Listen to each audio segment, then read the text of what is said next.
Hello everyone, in this video, we will see how to change Cash App to Auto Accept. Cash App Pay is a payment method available to all Cash App customers for single-use and recurring payments to businesses. Cash App Pay uses the customer's stored balance or linked debit card to fund the payment.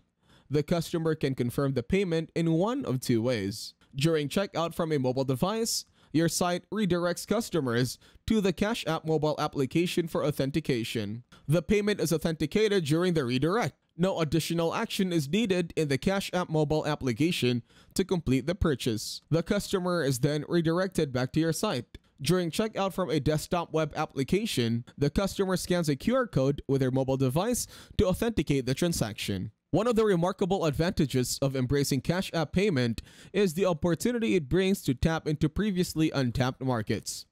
An impressive two-thirds of Cash App's monthly transactions come from the tech-savvy millennial and Gen Z demographic.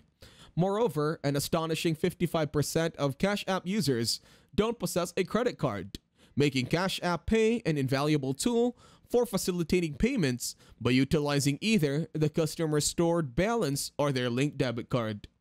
To accept Cash App payments, visit the Payment tab in the Payment Form Builder and enable Cash App. If you found this video helpful, you can thank me with a like and subscribe to the channel. See you in another video.